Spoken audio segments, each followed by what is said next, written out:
2-0 is alive and well. The U.S. men's national team's World Cup qualifying campaign surges on. Playoff soccer coming to Nissan Stadium on Tuesday, and 3 Nashville SC players up for MLS awards. This is Speedway Soccer live on Twitter, YouTube, Facebook, and Twitch. Or if you're catching this on the Speedway Soccer or Nashville Soccer Show podcast feed, we appreciate you. I'm Lucas Panzica. He is Ben Wright. He is Jonathan Slape. Andy Simmons lurking back there in the shadows somewhere behind the scenes, making it all happen. Gentlemen, there is so much to get into. How are we doing?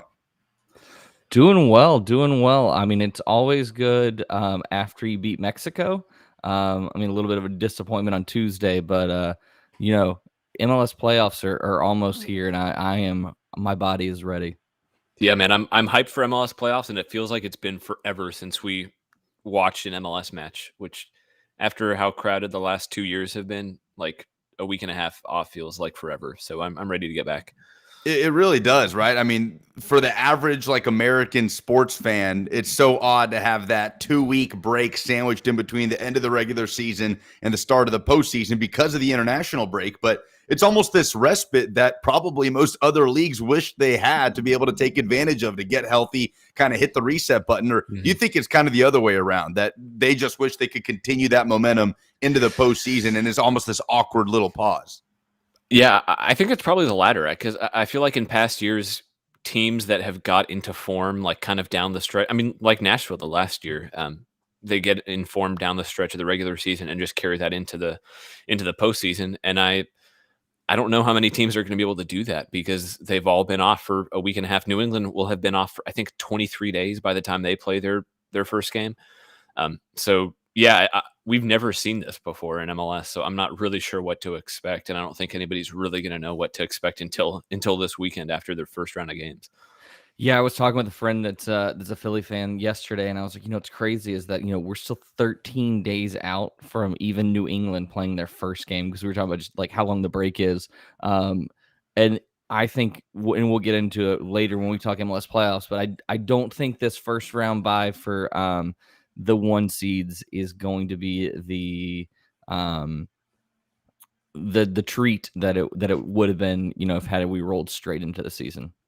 Well, an insanely busy stretch here for guys like Walker Zimmerman and Alistair Johnston and Miles Robinson and all the MLS players that are heavily involved in CONCACAF World Cup qualifying. So let's dive in. What a weekend in World Cup qualifying in North America. The U.S. men's national team wins 2-0 against Mexico in Ohio, draws 1-1 at Jamaica. Guys, I'll start with this. Feels like we saw 2 somewhat different U.S. men's national teams in this game, and it felt like, to me, the performance matched the hype level going into the matchup. Is that fair, Slape? Yeah, I mean, it definitely matched the hype. So my 2-0 U.S.-Mexico experience was a little unique than what it normally would be, whether it be at the this is the first U.S.-Mexico home qualifier that I've missed in over a decade. But some dear friends of mine got married the next day, and so we actually got together in a hotel bar in New Jersey while there was a DJ playing a dance set, and we had all the TVs on, and it was the most hype that I've been and the most fun that I've had for a U.S. game, and I think years, because the performance on the field, it was much different from a lot of those U.S.-Mexico games that we've seen through the years, where instead of Nashville, not Nashville, the U.S. Responding to what Mexico was doing, it was the U.S. taking the game to Mexico on the front foot like we haven't seen really ever. Did you make the DJ carry the audio of the game during the reception? No. I mean, this was he was playing a dance set during the game. It was the most New Jersey thing I can think of, and I wouldn't have had it any other way. Ben, how did you take in the most recent U.S. win over Mexico? Yeah, I mean, similar to what Slape just said, I don't remember ever seeing the U.S. control a game like that. Definitely against Mexico. I mean, we've seen it maybe against some of the smaller teams in CONCACAFs and in some of the friendlies. But like in a meaningful game against Mexico, even in the Gold Cup and Nations League final, it was just so much. They would absorb so much more pressure. They defended, they hit on the counter. It was just not the same type of, okay, we're going to break you down with the ball. I just remember Tyler Adams and Yunus Musa and Weston McKennie just passing the ball around right on the edge of Mexico's box, and they always had options. They were able to progress the ball. I think you can be a little bit hyperbolic and say like it's everything that Greg Berhalter has been coaching for, but I think this is maybe the best the game that they've carried out, kind of his vision that he's had for the U.S. more than any other. And sure, they followed it up in Jamaica, but for at least that 90 minutes, I mean, that was, I think, maybe the most fun I've had just as a United States fan in the last 5+ years. Yeah, because you go back. Go ahead, Slate. I think it's also worth mentioning too that the fact that we go into this game with, I would say, I wouldn't say they're two most important players, but your two maybe best, most talented attackers missing, from the starting lineup, and then one from the squad as a whole, as Gio Reyna's dealing with injury. But seeing what they were able to do with both Weah and Robinson stepping in for Pulisic and Reyna. Really promising to start to see the depth of what we're seeing from this U.S. national team. And you have Pulisic come in, his first appearance since picking up that knock in the last cycle of World Cup qualifying, heading in the goal to take the lead at 84th minute, somewhere in that neighborhood, and then the man in the mirror shirt under his jersey. It was his first touch of the game, right? His first touch of the game, yeah, it was. Well, and he missed the October qualifiers too. This wasn't just the first.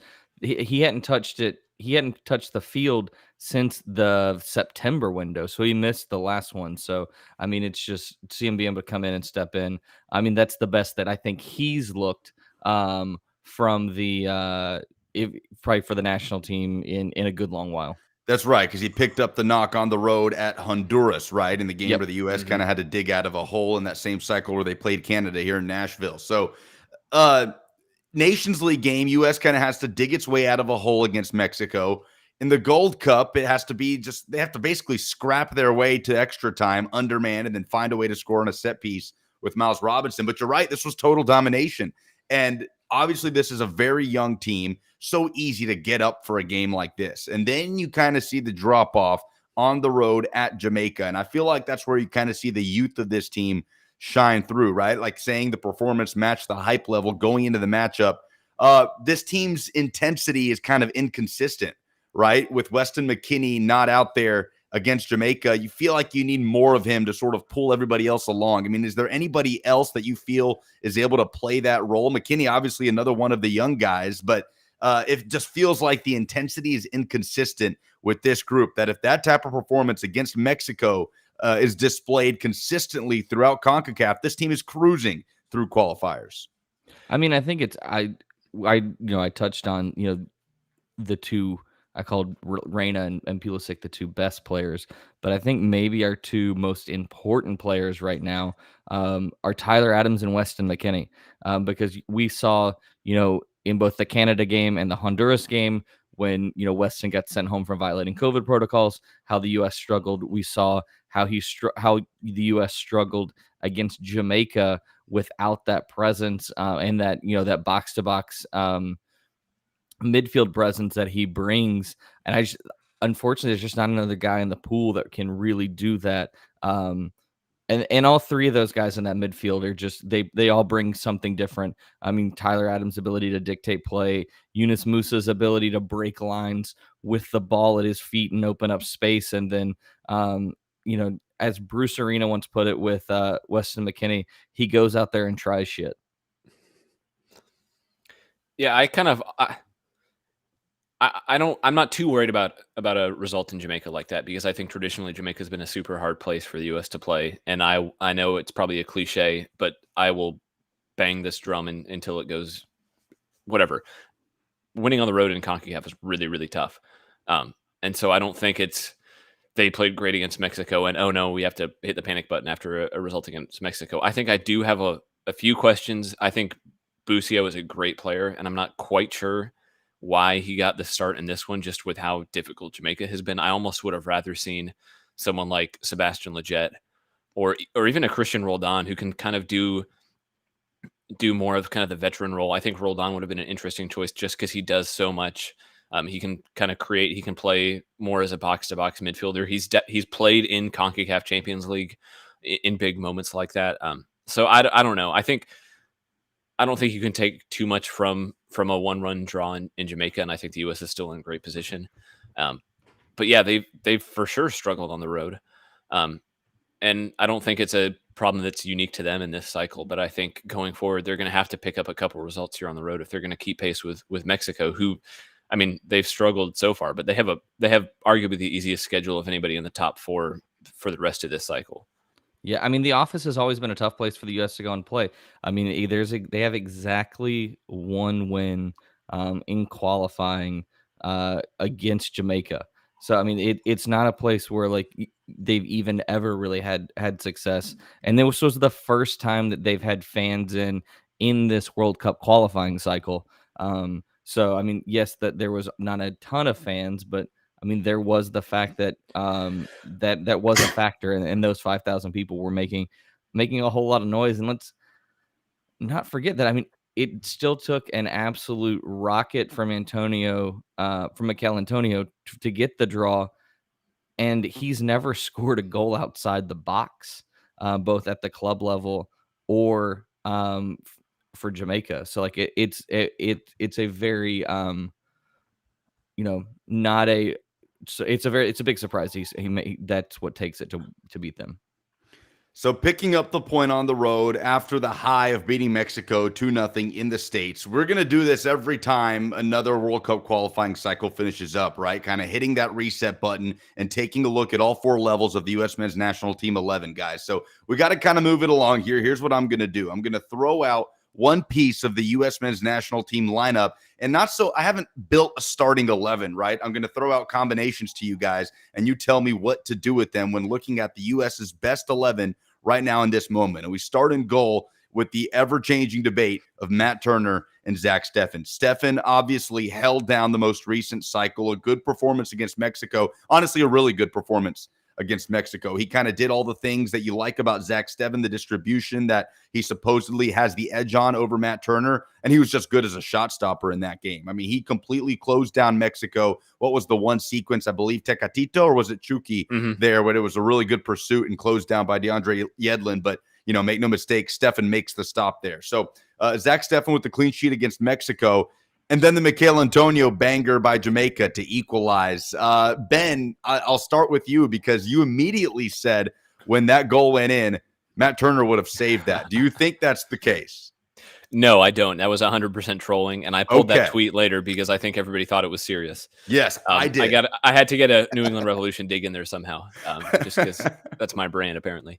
No, I'm going to cop out. I think it needs to change based on matchup. I think against Mexico, you mentioned it, Lucas, just how important Zach Steffen was distribution-wise. Like, he was an outlet for the back four. They would play the ball back to him under pressure, and then he would bypass like that first wave of the Mexico press and get the ball to Adams or McKennie or Musa. And I thought he was super important there.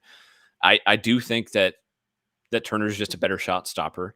And so I think there are going to be games where that you're going to be on the back foot more, and you're probably going to need your goalkeeper to just make more traditional goalkeeper plays instead of playing with his feet. So I think it's going to vary game by game. And I know that's a cop-out, but I think the U.S. has two starting caliber goalkeepers, and I don't see why you wouldn't take advantage of that.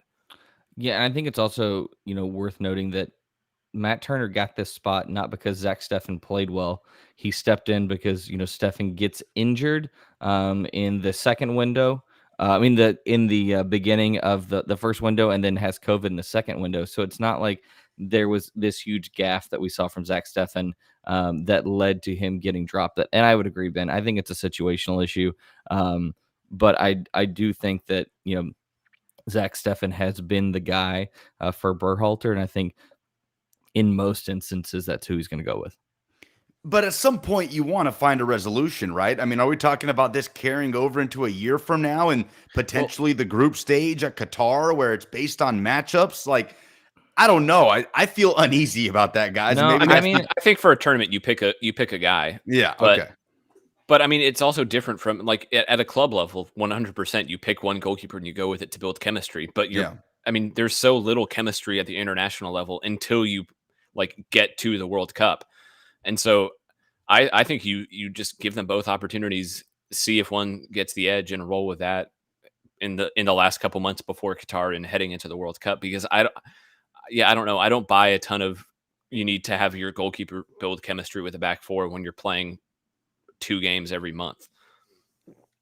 And it's interesting because they're so neck and neck right now, right? And any perceived separation between the two is subjective, right? I mean, there's no objective difference that, yes, Turner needs to be the starter, or yes, Stefan needs to be the starter. He's the clear-cut winner of the job. We just haven't reached that point. And I just wonder if we will over the next 6 match days as we finish out World Cup qualifying.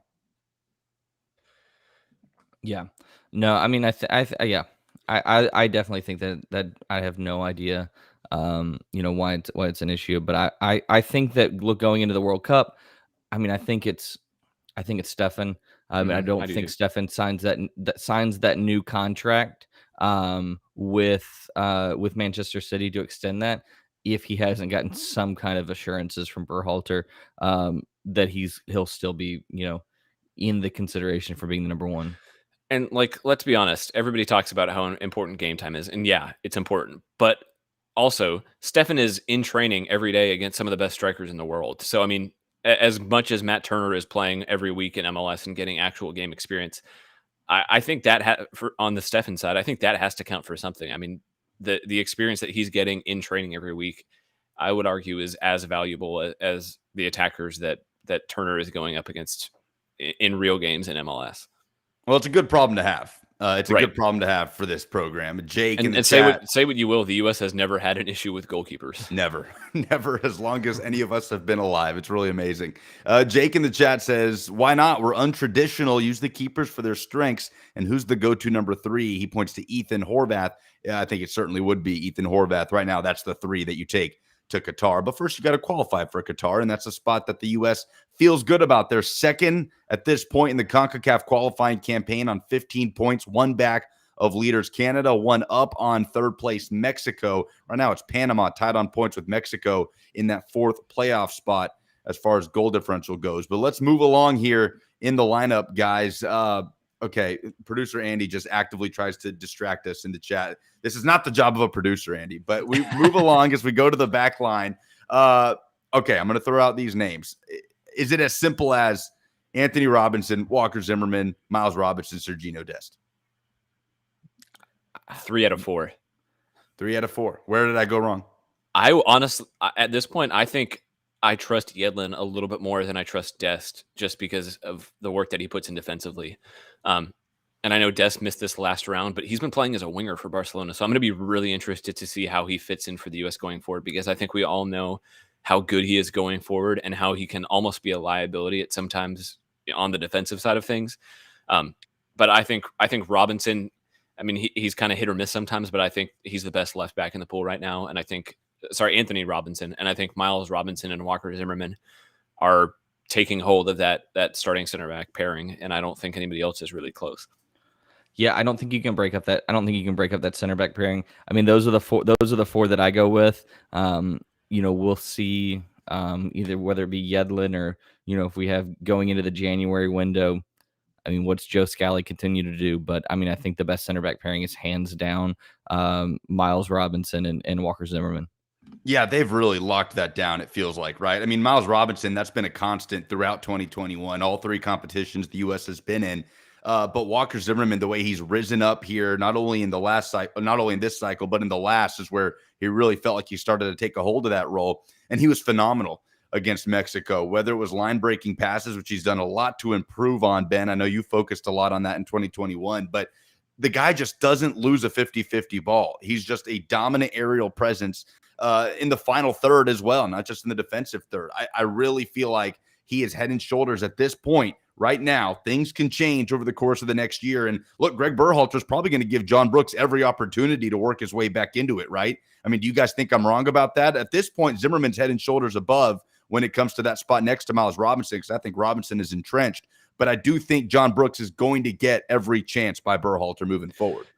And I think he's traditionally been a lot better against European teams than he has been in CONCACAF. And I think we've seen him struggle in CONCACAF. So I honestly have no issue with giving him a shot to come back for the World Cup. I don't know if I would put him above Robinson or Zimmerman right now, but I think he's absolutely, unless he's injured, he's going to be on the roster, and I think he'll push for a starting spot. I think he has a lot of work to do to get past either of those two guys right now. Yeah.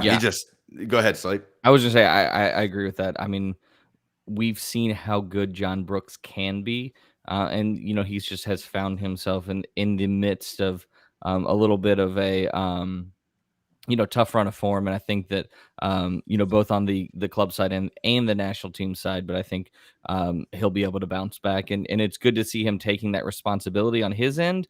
So I feel pretty confident he'll work his way back in. It'll just be a question of who is the one that drops out. And is it a guy like Chris Richards who's actually the one? Is it those two? Is it Brooks and Richards that are our, end up being the go-to partnership? Yeah, no, that's the question. It was interesting to see Chris Richards alongside Zimmerman the other day, but again, he's just become a constant there recently next to Miles Robinson and has carried over his MLS Defender of the Year level of play from Nashville SC to the national team. All right, guys, by the way, Serginho Dest now under the tutelage of one Dani Alves at Barcelona as the 38-year-old makes his way back. That makes me so happy. My heart is so full knowing that's going to happen. Dani Alves is wearing his 5th different number for Barcelona, and that just shocked me. I don't know why, and it's so random, but it's just weird. He's one of my favorite players of all time. It just makes my heart happy knowing that Serginho Dest is going to be alongside him in training over there, no matter how incompetent everything above them is at Barcelona. Okay, guys, we step up into the midfield. Tyler Adams, Yunus Musa, Weston McKennie, right? Yeah. I mean, I think we can actually just kind of leave it at that. I mean, I don't think that I really think there's anything. I mean, if they're all three are healthy, I just don't see a way you break up that midfield. They all three have complementing strengths that they play off each other really well and bring different things to the game. I mean, I know I touched on it earlier, but I mean, that midfield is just one that I really, really think works well together and provides a lot of both defensive solidity and the ability to transition, and they can kind of match up well with different types of opponents, whether if it's you're sitting back and you need to counter quickly, or if you're like we saw against Mexico where they're taking the game to them. I think there's a lot of promise in this midfield, kind of going forward. Yeah, I agree with all that. And just one thing on Yunus Musa, I think when he first got into the program, I was a little bit frustrated because we've seen it before that as soon as anybody U.S. eligible starts getting minutes in Europe, they're immediately pulled into the pool and start getting minutes, whether they deserve it or not. And I kind of was a little bit worried that it was going to be the same type situation with him because it felt like as soon as he broke into Valencia, he immediately was called in and got minutes for the U.S. And I think he has absolutely deserved it. And he's just 18, but I mean, the way he uses his body to shield the ball. I mean, you saw it. He would take on a ball from a goalkeeper with like 3 defenders around him. And just with one step, he would throw them off balance and run right by them. And I think you see, it reminds me a lot of Anibal Godoy, just the way he uses his body to throw defenders off. And from an 18-year-old, he's just going to get better. And I think of the 3 of them, I think he's probably the most exciting. And I've just been super impressed from everything I've seen from him. But and I think we saw in the Nations League too, there was a lot of thought that he was just going to immediately drop right into the Nations League squad, and he didn't. And I think that really forced him to up his game. And it's baffling to me that we see how good he is for the national team. And then he gets barely used over Valencia and a lot of as a right midfielder too. Yeah, he gets shunted out wide, which he's just not a right. He's not a right winger. But that's where, to me, his midfield partners matter so much in his development to be able to open up that part of his game. Because how often did we just get so frustrated in the last cycle where Sebastian Lletget, rather than continue the flow of play in that direction and allow Musa to get into space and utilize those capabilities, or turn it around and back pass to basically negate any opportunity there? I really feel like this midfield structure has to hold up around him, the 3 names that we just said. To me, it's critical for his development with the program. Yeah. 100%. And then the only other question mark in that respect, guys, would be the depth at that 6 role. I mean, Kellen Acosta really made his name shoot up that depth chart after the Gold Cup. I don't know if he's had any drop off there in y'all's minds after World Cup qualifying. Gianluca Busio, Jake in the chat, said he's not convinced. He's been a bit of a disappointment. Still a really raw player. But I guess that's the only question mark there, right? Because you have those three, but I wonder who's behind Tyler Adams. I suppose at this moment, Kellen Acosta is that first choice. I really, really wanted to see Keaton Parks get a shot. And it's unfortunate he's going to miss the rest of the MLS season with a blood clot issue. He had to have a kind of emergency surgery to remove it. So, I mean, hopefully he comes back healthy, just even off the field. But I think he's a really interesting player. I think his skill set, a lot of people look at him he's like 6'3", 6'4". They think he's just kind of a big midfield destroyer, but he's so intelligent with how he passes, and he really sets the tempo for New York. So I think he's a guy. Hopefully he'll get a shot maybe in the January camp, or I guess the December camp now, since things are switched around. But I think he could be a guy who maybe breaks in and gets into the conversation in this upcoming year. Yeah, I mean, I think it's Kellen Acosta, and then after him, it may be Gianluca Busio, who we've seen play the 6 in Serie A, but when we know that playing the 6 for a team like Venezia versus playing the 6 in CONCACAF is a whole lot different. But I mean, I think after Kellen Acosta, you may even look at dropping Weston McKennie back, because there's just not the guys that can play the 6 like Tyler Adams does. But I mean, and after Acosta, it just gets a little thin. Okay, now this is going to be my favorite part of the podcast right here, this moment, because 2 months ago when we were doing this, we would have spent these first 27 and a half minutes on the number 9 and what happens in that spot for the U.S. men's national team moving forward. But we don't have to do that. It's Ricardo Pepi. We don't have to debate it, right? Stop me if I'm wrong. I'm going to continue talking here in the second. Damn it, Slape. Damn it, Slape. It is. Yeah, I'm gonna throw this out there. I don't know if, I mean, this is not to denigrate Ricardo Pepi, who is the MLS Young Player of the Year. Suck it, Canada. But I think that I think you have a guy like Tim Weah, who is playing phenomenal right now and is full of confidence, who can play the 9. And I think you got to get Weah in the lineup, but I don't think you want to sacrifice a guy like Reyna and a guy like Pulisic. I mean, I think there's a good chance you put Weah in as the 9, and then let Reyna and Pulisic play around him, just because I think there's some instances, as good as Ricardo Pepi can be, he lacks some of the speed and dynamism that I wish we kind of had at the 9. He's fantastic in the box and fantastic in getting himself into positions.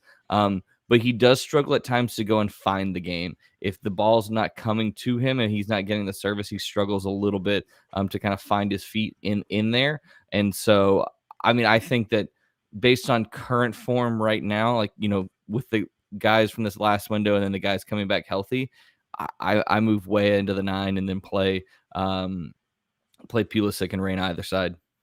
Yeah, that's an interesting point, because before you mentioned Way potentially sliding in as the 9, I would have 100% said it's Pepi, because I think even though he struggles to find the game, I think you've seen him link play better than probably any of the other strikers we've seen recently. Like with some of the other guys, when they get the ball with their back to goal, possession just breaks down. And I think Pepi, even when he wasn't influencing the game a ton, he was able to at least keep the play going and keep the possession going.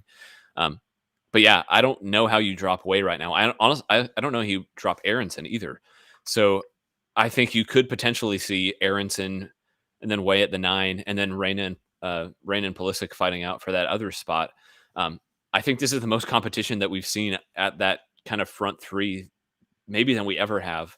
And yeah, Way at the 9 is interesting, because even when he plays right, he drifts centrally. You saw it against Mexico. He would come in really, really central and let Yedlin overlap.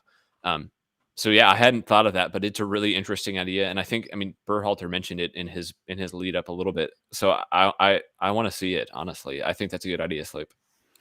It's interesting, though, because it feels like he has hit that rhythm on the right wing. There's no doubt in my mind that's his best performance in the U.S. men's national team shirt, right, against Mexico. And then he follows it up with that 11th minute goal against Jamaica. But you just can't drop him. Like, if the only way that you can get him on the field is to play him at the 9, I think you kind of have to at this point. I mean, because I think if Pulisic and Reyna are healthy, I mean, you're going to have a hard time, leaving those two guys out. I would say that in some of the away, CONCACAF matches, I would lean toward almost leaving Pulisic off from the start.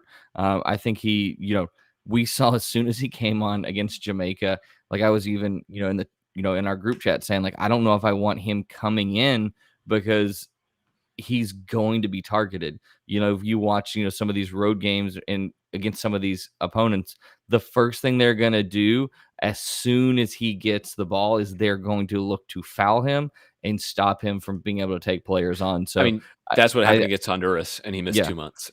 Yeah. And so I would just be very very cautious, but especially looking at, luckily this next round we have we go to Canada and then we have Honduras and El Salvador at home.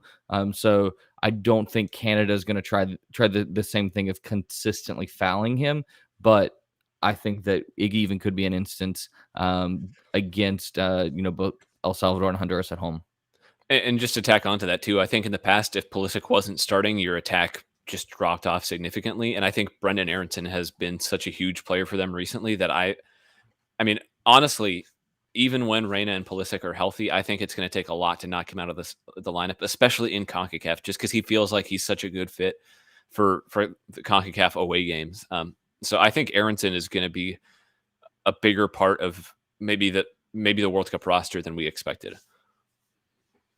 Yeah. Look, next match day isn't until the new year. We won't see this team until January, where they do go up to Canada, like you said, Slape. So it's going to be interesting because we haven't seen this type of depth up front. You're right, Ben. It's felt like a huge drop off without Pulisic before this campaign, and it hasn't felt like that in the last couple of cycles. So, and also, I have to kind of remind myself just how. And Jake says more Hoppy as well. Certainly would look for him to factor in a little bit moving forward. He has to play in Spain before he can break into the U.S. lineup. He hasn't made a match day squad in 3 of the last 4 games for Mallorca. I mean, I just don't think you just can't bring in a guy who isn't even making the bench.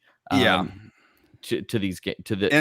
a very crowded U.S. attack. And I feel like he showed a couple of flashes in the Gold Cup, right? People saw that one tiny hint of Clint Dempsey in a couple of sequences and sort of fell in love. And there's obviously a lot of potential there. I mean, he's a great player, but like Jordan Pefok wasn't even called in, and he's been, playing and scoring at least more regularly than Hoppy has. I mean, he kind of dropped off after that goal against United, but they're going to be in-form attackers who are not getting called up. And if they're in-form attackers missing out, then guys who aren't even playing for their club teams are going to miss out, and deservedly so.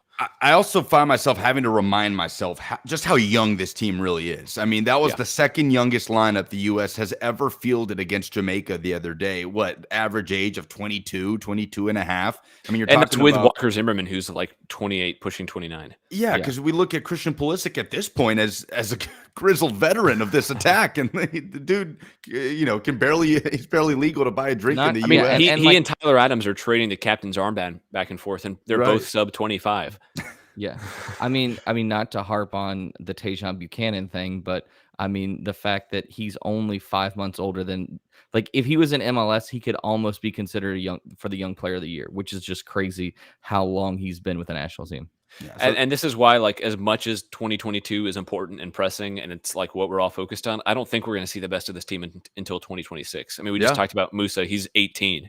He'll be 24 in 2026 or 24, 25. And so I think this whole team, as good as they are now, I think we are not going to see the close to the best for another 2 or 3 years. I mean, it's a tough pill to swallow too when you say that, right? Because it feels like it's been such a long road since this team didn't qualify for the 2018 World Cup. But the fact is, you could take the majority of this team to the Olympics and be on that under 23 limit without a problem for the majority of your key players. So, yeah, I agree with you guys. The inconsistencies are going to be there. It's a young group. So we got to move on here. Playoff soccer coming to Nashville on Tuesday. Before we get out, guys, one more time. U.S. in second right now in World Cup qualifying, 1 point behind Canada, 1 ahead of Mexico. Just at this point, how confident do you feel about the U.S.'s ability to qualify for Qatar? Quick hit, Slape, starting with you. I feel good. I would love for it to not come down to the last window, but looking at the maths, it would take Panama losing every single game, U.S. winning all 3, which I think is a tough ask. I think we'll qualify in the last window, maybe hopefully not in the last chance or last match, but I think we'll be in a good spot. So I feel good. Yeah, I have no doubt they're going to qualify. It might be tighter than we want, but they'll be there for sure. Okay. I think I'm still scarred from a few years ago, but I'm with you though. The This is confidence is there. 100% going to be clipped and played the day after the U.S. miss out on the 2022 World Cup. Well, at this point, and I don't know how many months removed from Italy winning the Euros, I'm more confident in the U.S. qualifying for the World Cup than I am Italy qualifying for the World Cup as they head to the playoffs. So that was a 180, huh? Yeah, that was quite a 180. It's been quite a journey, but I digress, guys. Moving on, Nashville SC players on international duty. We already talked about Walker Zimmerman, certainly stood out more than anybody, but Alistair Johnston at this point, a fixture in the Canadian lineup. I wish that counted as an assist. His long-range shot that ricocheted off of a save by Ochoa and then was rattled in on the rebound. Almost got 2-0 twice. Mexico did. It was that close, but Hector Herrera had to score in the 90th minute to save it at the end. We have to point out that Alistair Johnston was the only player on the field to not wear long sleeves. And I think that's just an absolute baller move, and he deserves props for that. Yeah, I mean, Johnson is, I would argue, a more important player for Canada than he is the U.S. I mean, as good as he has been for Nashville. For Nashville, yeah. Yeah, for Nashville. But I think that, we've seen he's been good for Nashville, but like he's performed at a next level for Canada and is so important to what they do for John Herdman's team, whether he's looking to put this team, in a 4-2-3-1, or if he's playing with a 3-back. Johnson's just able to slot in so many places. And I think that he is a huge part of, the success. And let's not forget, Canada's in first place in this group, and they did that going through the earlier rounds of CONCACAF World Cup qualifying. And if Curacao takes a few chances in that game, could very well not even have made the Ocho. Yeah, and as Andy points out in the chat, no losses yet for Canada. 4 wins, 4 draws. The U.S. 4 wins, 3 draws, and a loss. To me, it's the best Canadian team of our generation, right? I mean, it's the best Canadian team ever. I mean, it's not even. I don't even think it's close. We have not seen a Canadian team that has had this level of talent. I mean, they had Dwayne De Rosario back in the day, who was a fantastic player, but for all over the field from the goalkeeper all the way up top, they've not had this level of talent. I mean, this is definitely the beginning of a golden generation for Canada, and it's great to see. Because for the longest time, the U.S. hasn't had that rivalry with Canada, and we're finally starting to see it. And I think it's only going to make the region that much better and just more fun. Yeah, especially with 2026 fast approaching. I agree with you. I mean, Alphonso Davies alone, that program has never had a player even close to that caliber. So I agree with you. I enjoy it. All right, guys, we got to move this along because playoff soccer is coming to Nashville on Tuesday. Orlando City SC, for the 4th time, will take on Nashville SC. This time, win or go home. You can't draw. It's got to be a winner. 3 times they've played. On August 18th, 1-1. On September 29th, 2-2. On Halloween, 1-1. 3 games, 3 draws. Stands to reason, Ben, that it'll be an evenly matched game in the playoffs, right? Yeah, I think in our group chat, looking into the playoffs when we were still waiting on the matchups to come out, I think I said that Orlando was the one team that I thought matched up better than anybody else with Nashville. And I think this is probably the toughest matchup for Nashville. And then, I mean, not to get ahead of ourselves, but this side of the bracket is just the toughest possible for Nashville. Orlando, even going into last year, they have matched up really, really well with Nashville. That 3-2 win on decision day. I believe they beat them 3-1 and then maybe a 1-1 draw in there. So, I mean, the series is as even as you can get. And I think they just match up with Nashville really well, even when they're not playing well. Nani hasn't been great this year. Daryl DK struggled for most of the year. I mean, he was injured and then out of the lineup. And then when he came back, it took him forever to get going. And now he's kind of found a little bit of form. But yeah, all around this team, for whatever reason, even when they're not playing well, and I think they have not been playing well for really the back half of the season, they get it up for Nashville. And I think it's going to be a really interesting matchup. Nashville had that game at Nissan Stadium where they were up 2-0 with 15 minutes left to go. And then they choked out a 2-2 draw. And I hope that doesn't happen again on Tuesday, but I think that's going to be in the back of their minds, and I'm sure Orlando is going to be banking on that going into Nissan Stadium.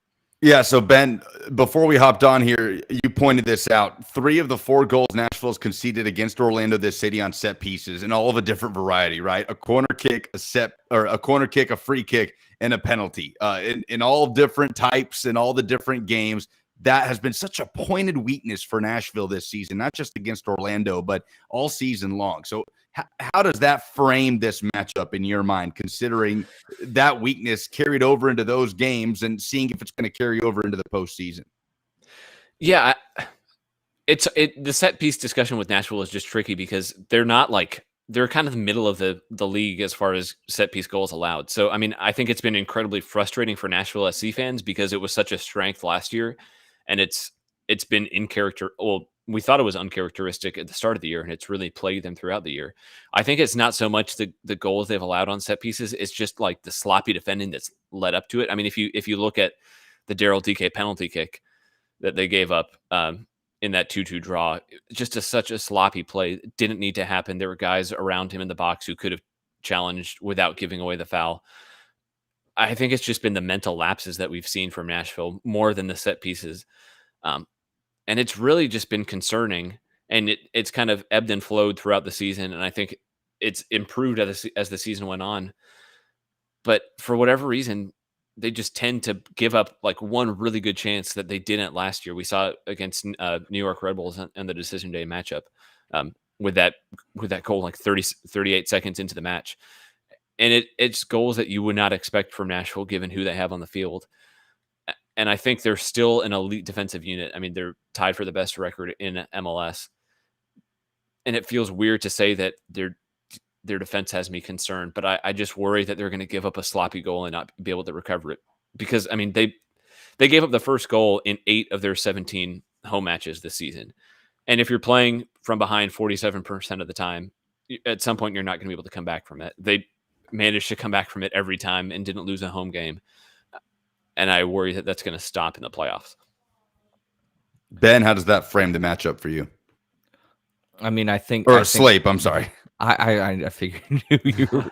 I mean, I think the other thing to keep in mind is the midfield battle. We've seen Nashville at times kind of struggle against teams that look to pack and overload the midfield. That's why I think the side of the bracket that Nashville is currently on. I know Ben said he thought Orlando is the team that matched up best for Nashville, but I think that if you win this matchup, you can then got to go play a team like Philly, who I think may be the most dangerous team to face, and then even a New York Red Bulls team who we saw at the last game of the season, who's had Nashville's number so far. That they're going to have to look at ways to control midfield and dictate tempo. Nashville in all 3 matches has ceded possession to Orlando, and they haven't. And for a lot of matches this season, there's been I would say probably I think 67% of the matches where they don't win the possession battle, but they don't necessarily always need the ball. But it's going to be interesting to see what Oscar Perea does with this team. We've seen guys like Junior Urso, Andres Perea, and Desart. I mean, they've kind of they've had a rotating cast through there in midfield. But I think that going into the playoffs, Urso's physicality will be key, and it hopefully we see back to the Nashville midfield of Anibal Godoy and Dax McCarty, because I think we're going to need the defensive capabilities of McCarty, and then Godoy's ability to quickly transition out of play, and like we've talked about, his ability to use his body, initiate contact, and also use his body to take players out of the game is going to be key in this matchup. So with that said, who has the edge there? I mean, if it's Godoy and McCarty, I think Nashville has the edge. But I think that if it's Anunga and Godoy together, I don't think. I think that Orlando has the edge there, but just by a hair. I'm going to go with Nashville just because they haven't lost at home all season, and I think that's going to count for something in the playoffs. And I know I just talked about how I'm a little bit concerned about their defense, but I think what we've seen from them all year, that they're able to hang with the big teams, and I think honestly perform even better against the top of the table than they do against the bottom of the table. So I think I expect that to play out in the postseason.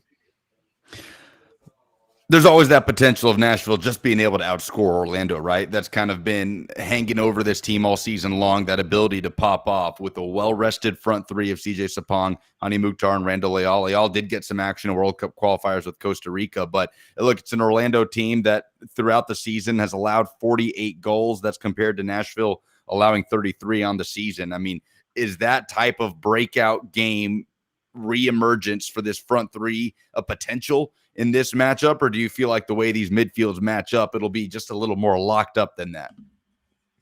I think this is a great game for Hani Mukhtar because I think we've just seen it before. He's performed against Orlando in the past, and I think last year in the playoffs he really took over in the postseason, and I think that was the first time that we really saw kind of the 2021 version of Hani Mukhtar. He's just performed in big moments for Nashville, and I fully expect we'll see that again on Tuesday. Yeah, I think of that front three, my biggest concern is CJ Sapong, he had a fantastic middle of the season, but he's definitely cooled off as of late. And then with his 83 career goals, he only has 2 ever postseason goals, and so I think we're really going to need him to be at his best. And be able to play the balls off Hani and Randall, and it even could be an instance now I wouldn't ever not start CJ in this match, but I mean I think we'll probably see if it's not working for him earlier, we'll see Loba come on as well. Yeah, and kind of going into Loba, I mean I think I understand why he hasn't played, because I think Sapong over the course of the season has been better, but this is really why we've been saying all year that you've got to get him in form and got to get him up to speed and producing, because in the playoffs you need another option. And it might be him. He might come off the bench and have a great game, but I would feel a lot more confident about their attack if there was a fourth guy in the mix who you knew could consistently produce. And it hasn't been Cadiz. Rios is hurt. Loba hasn't shown it, and so that's my big concern. I was going to say, if only they had gone out and spent $7 million on a striker in the middle of the season to rectify something like this. But on a serious note, how does Loba factor in now? Does there have to be a sense of kind of unleashing him, that whatever, perceived, hesitation that you would have to hold Loba back in the regular season, does any of that go out the window to an extent, or does Gary Smith not think that way in the postseason? I mean, he's going to have to be the first option off the bench if you need a goal, because there's just legitimately no one else. Yeah, I mean, I was going to say, we did see last season, though, how Cadiz, he didn't get a start till late, and a lot of that was more down to COVID and like how long it took him to get in and the layoff that he had. But, I mean, we saw how he was able to step in really in the postseason after not doing much in the regular season. I mean, so there is precedent there for a guy like Loba to be able to come in and step up, but I still have my concerns with the lack of playing time and time that he has seen, with these, the guys like Leal and Mukhtar, and that's kind of why the past few weeks or toward the end of the season, I was kind of banging the drum of secondary scoring is a concern with this team, because if Mukhtar isn't scoring, if Leal isn't finding those shots, if CJ's not getting the service, there's nobody else scoring goals right now. Well, right, but those are the guys that have carried you throughout the season. I mean, how many teams in MLS, if you don't get production from your most consistent source of goal-scoring production all season, if that drops off in the postseason, how many teams can survive that, right? I still think you have guys on other teams like midfield chipping in goals. You have guys, we haven't even seen the amount of goals, from a guy like Zimmerman, on set pieces. I would say, a lot of the set pieces goals have come from free kick goals from Mukhtar, and you don't have a lot of guys that I even feel are necessarily I wouldn't say capable, because capable is very harsh, but that don't necessarily have the nose for goal or the ability to just find that one goal or what's needed. And we saw that last year from the midfield. We're just, with lack of goals from midfield, I think is a concern. And I think too, even it's not just that you you don't have a fourth guy who can score. It's that you have Hani Mukhtar, who's in one like bracket completely by himself. And then you have CJ Sapong, who, like Slape said, I think he scored 3 goals in his last 10 games, and 2 of those came in that 6-3 win against Cincinnati, which, I mean, sure they count, but I mean, you got to discount Cincinnati a little bit. And then Leal, who we all know what he does when he's not scoring or assisting, but he still scored, I think, 8 or 9 times this year. So there's a huge drop off. And if Mukhtar is not the one producing, I do have concerns. I think he's shown that he can consistently produce, but you really need someone who you can count on. And as good as Sapong has been in everything off the ball and his work in hold up play and link up play and possession and all that, like Slipe said, I would feel a lot better if you knew there was someone else you could count on to at least put away a chance. I think in the past, I know you'll laugh at me for saying Daniel Rios, but I know he's been a guy who you can put on and say, if he gets a chance, he'll put it away. And I don't know if you really have anyone off the bench who you know will give you that right now, because we've seen Cadiz miss a ton of chances, and Loba just hasn't impacted the games like we thought he would for the price tag.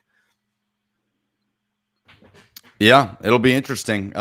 Tuesday night, 7:30 kick, right, in Nissan Stadium against Orlando City SC. Winner takes on the winner between Philadelphia Union and New York Red Bulls. Should be a fun environment. Nashville's technically first home playoff game. They did host that play-in game against Inter Miami where they won 3-0 last season, but winner moves into the conference semifinals. So taking a look at the MLS bracket, guys, I mean, Philadelphia Union and Red Bulls on the other immediate side across from Nashville SC and Orlando, but 7 p.m. kickoff on Tuesday. Thank you, Slate. Not 7:30. But who's the favorite right now? I mean, does it have to be New England Revolution at this point with how they cruised, or Ben, you're shaking your head? No, I think the 23-game break is going to kill them. I don't have either one seed making it out of the first round, just because I think I feel a little bit more confident about Colorado just with how they play. But yeah, if I was New England, I would be concerned, especially Philadelphia is great. New York City is going to be taking it on New England. I mean, that's what I expect to happen just based on the matchup. I think they're going to get past Atlanta. And if I was New England, I would really, really have concerns against going up against New York City, just with the form they're in, with how good their attack is, and with the fact that they'll have played a game recently and New England hasn't. I know I just went on that like whole spiel about Nashville needing secondary scoring, but I picked them to win. I think they're built for the postseason, and just with how close they keep games and the fact that they don't know how to lose, I'm pretty confident in them. Yeah, I mean, I think similarly, like I think if Atlanta is able to sneak out a result against NYCFC, which I don't see happening with that game being at Yankee Stadium, but if Atlanta was to sneak one out, I mean, I think that's New England's best chance of advancing. But I think NYCFC just matches up so well with the Revs, and I feel pretty confident about Nashville making it to the conference finals. And if it is, they have to match up with a team like, I mean, let's say the Revs do make it that far. The Revolution have yet to score on Nashville. They don't have the best defense. Nashville has held them to 0 goals. And I think that just the way this team, sets up, it's a dangerous opponent for a team like the New England Revolution. So, like Ben, I know this may sound like a bunch of homers talking, but I actually have Nashville winning it all as well. Nashville and Sporting Kansas City in the MLS Cup final. I have Nashville and Seattle just because I think Seattle's so good, and we've seen them turn it on in the playoffs year after year after year. Yeah, and they've played basically the entire season without Nicholas Ladero and Jordan Morris and Raul Ruiz coming in and out of the lineup, and all 3 of those guys are going to be healthy and get on the field in some capacity. So, I mean, I think we haven't even seen the best of Seattle yet, which is absolutely scary because for 75% of the season, I thought they were the best team in the league. Yeah, I will say that there's I think I have Nashville, SKC in my bracket, and that maybe selfishly that may be one of the better matches up because we've talked about a Speedway road trip to piling up in the Escalade and heading to Kansas City. But I mean, I think Denver versus I think the Rapids versus Nashville would be a very fun matchup, and would love the opportunity to head back out to Denver in December. Just imagine the Gary Smith storylines. Oh yeah, I mean if we're gonna talk about narrative, I mean that would be one of the best narratives of the postseason. And another thing to backtrack on the Revolution, I mean we've in the post TAM era, we've only seen one Supporter Shield winner win MLS Cup playoffs, and that was that Toronto FC team in 2017, Sebastian Giovinco, who were just unreal. And as good as the Revs have been, I don't think they're like that level. Sebastian Giovinco from that team is my favorite player to watch in MLS ever. I mean, going back to 2010, which I guess is 10 seasons now, only 2 number 1 seeds have won MLS Cup. Only 3 have even made the MLS Cup final. And so I know we talked about how like form doesn't mean as much because of this weird international break, but I really think playing consistently is just a huge, huge, huge part of going on a deep run in MLS. And I really have concerns about New England and Colorado just with how long they're going to be on a break. But I think form for specific players could mean that much, and meaning Walker Zimmerman, who comes in confident right now. He is in shape. He's been playing games at a high level. No, it's not the same system. He's not surrounded by the same guys, but here's a guy nominated for MLS Defender of the Year who comes in very good form to play for a team that is going to rely on him in the postseason. And Nashville, with all the maybe perceived frustrations that people have from the outside with this team, like nobody signs up and wants to watch every game of a season that, you know, ties for the league record in draws, right? I mean, nobody's ecstatic about that, but that's going to rear its head in a really good way in the postseason, right? With what you're talking about of this team being so hard to beat, so hard to break down, of course, with that one pointed weakness of set piece defending.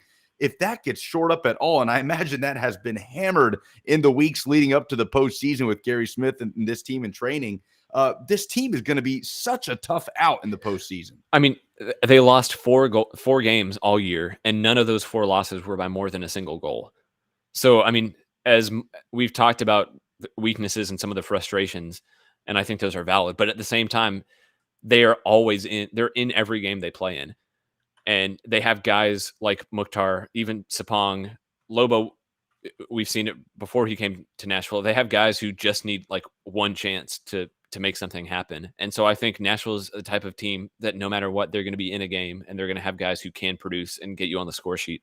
And so, I mean, I think they've had their issues in the regular season, but I think they match up really, really well. And they're just kind of a team that looks kind of built for the postseason.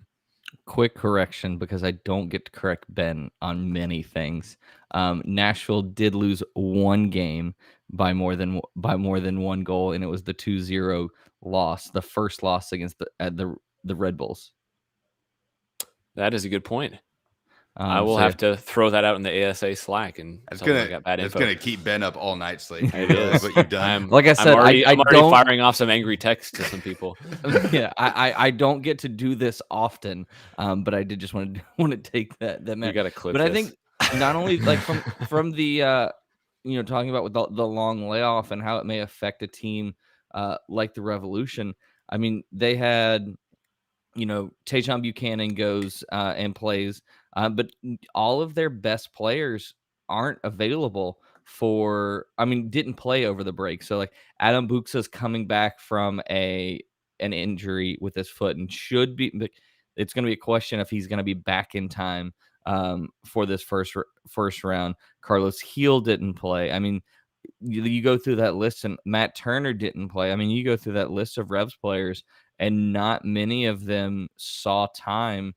Gustavo Bo didn't see, not many of those guys saw time over the international break. So, I mean, there's only so much you can replicate in training. So I think playing games, whether it be with your national team or, having a shorter layoff is really going to come in handy.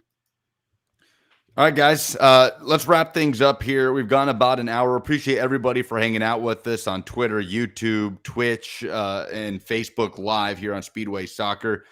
Real quick on the way out. All right, 3 Nashville players are nominated for MLS awards at the end of the season. Hani Mukhtar, obviously, for MVP. Joe Willis, goalkeeper of the year. And Walker Zimmerman, defender of the year. Looking for the repeat there. Of those 3, who's the most likely to take one home?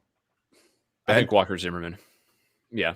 I mean, I didn't vote for him for Defender of the Year, and I voted for Hani Mukhtar for MVP. And I think the opposite is going to happen. I think Carlos Hill is going to run away with MVP. And Did you vote for Miles Robinson as Defender of the Year? I voted for Andre Fontas for Sporting Kansas City, who wasn't even a finalist. Yeah, I mean, I think that, if I'm looking at it, I don't think there's any way it's Joe Willis. I think it ends up being Matt Turner. It should be Andre Blake, and it's going to be kind of a switch between last year where it should have been Matt Turner and Andre Blake got it. But I think that Walker Zimmerman has the best chance. I don't even think he was the best defender on Nashville's team. But like, so much of this is recency bias too. And with how good he's been for the U.S. national team, like everybody's talking about him now, and that's going to push it over the edge. Yeah, I mean, I think Hani Mukhtar should win it. I mean, looking at what he's brought to the team, if we actually talk about the spirit of the most valuable player award, that is it's Hani Mukhtar, but I think it'll end up being Carlos Hill. I just want to on the Hani Mukhtar thing. I know the Carlos Hill MVP thing has been all over the place. Just for me, what it came down to is if you look at Hani Mukhtar's production, 16 goals and 12 assists. Carlos Hill has 4 goals, 18 assists, and I just stack the numbers up, and I think you have an excellent case that Hani Mukhtar was a better player. And I think the only thing that is pushing Carlos Hill above Hani Mukhtar is that he's playing for the New England Revolution, who are set the points record. And I think at that point, it's becoming you've turned it into more of a team award than an individual award. And for me, that was why I think Hani Mukhtar is deserving of the MVP award. Well, it's the conversation across every sport with MVP, right? Most valuable players, it actually given to the player most valuable to their team. Where would Nashville be without the production of Hani Mukhtar? First of all, Revolution would probably be in the postseason. They probably have a pretty decently high seed without Hill. But without Hani Mukhtar, would Nashville even be in the playoffs right now? I mean, without Hani Mukhtar, you take what, their 55 goals and you turn it into like 26, 27. Cut it in half. Yeah, it's a completely different conversation. But this thing always goes to the best player on the best team, and I think by that logic, it's Carlos Hill. Yeah, but Walker Zimmerman, either he or Miles Robinson are going to win Defender of the Year. I don't even know if it's Miles. I think because Yaimar was a finalist, correct? Yeah, it's those three. I think it's probably between Yaimar and Walker Zimmerman, just because their teams were the two best defenses in MLS. Yeah, I think as good as Miles Robinson has been for the team, I think he is at the point where he played for a not good Atlanta United team. And so as good as his performances have been for the national team, it's not going to cancel out just how defensively leaky Atlanta has been at times. Sure. I was honestly writing off kind of what Ben was talking about with that recency bias with the U.S. men's national team. I feel like Miles Robinson could potentially ride that wave, but I certainly see what you're saying. So Walker Zimmerman looking to repeat there. And hey, you know what? Joe Willis, I've been singing his praises all season long. Let's just continue to hat tip what he has done for this team. He has continued to raise the floor and in contention for goalkeeper of the year. He has had a phenomenal season, has shattered any expectations that anybody may have had when he was brought in. League record in clean sheets. League record in clean sheets for 2 consecutive seasons. Yeah, amazing. All right, guys, on the way out, predictions. What happens Tuesday night in Nissan Stadium? Winner moves on to the Eastern Conference semifinals. Nashville and Orlando, 7 p.m. kick here in Nashville. Slape, what you got? 2-1 win. Nashville goes up 2-0. Orlando gets a goal in the second half and pushes to try to get a second, but Nashville's able to hold on. I'm going to say 2-1 also, but Nashville concedes first because that's what Nashville does. I'm going to say Nashville in penalty kicks. 1-1 through regulation and extra time. We haven't seen this team in penalty kicks yet, but Joe Willis in goal. I think Nashville would have the advantage. Look, again, 3 games, 3 draws between these teams. 3 out of the 4 goals conceded against Orlando on set pieces. You take those away, Nashville wins at least 2 out of those 3. So if that gets shored up to any extent, I think Nashville can win this game. Producer Andy says 0-0. Nashville wins in penalty kicks. We'll see what happens, guys. Lucas, did you just enjoy it so much with Italy that you want to see it with Nashville? Oh man, it's a high. It's a high that I can't get rid of, Ben. Yeah, it's a thrill. Does Gary Smith go full Gareth Southgate and bring on like Rodrigo Pinheiro in the 119th minute just for a penalty kick? Oh my God. Let's hope not. I want to say if there's any betting people out there, I would say that looking at some first round upset or first round potential upsets. Take a look at that Vancouver to win at like plus 430 in some markets over Sporting Kansas City, who kind of had a disappointing end. That's my upset potential of the round. Hey, and on the betting note, too, follow Chris Ivy. He contributes at Broadway Sports. You can follow him on Twitter at, I think, Chris Ivy 865. Yeah, that's right. He has a really good Substack where he throws out like betting odds and stuff before each round of game. So he's kind of I think he's a must follow before the playoffs kick off. Yeah, Chris does great work, as does everybody at Speedway Soccer, at Speedway Soc SOC on Twitter, except who? Davey. Can't even be bothered to show up. Davey, who couldn't even bother to be here tonight. Couldn't even bother to be here. But no, for everybody at Speedway Soccer, producer Andy Simmons, Jonathan Slate, Ben Wright, I'm Lucas Panzico. We will see you Tuesday night in Nissan Stadium playoff soccer in Music City. Never go full shepherd.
Never go full shepherd.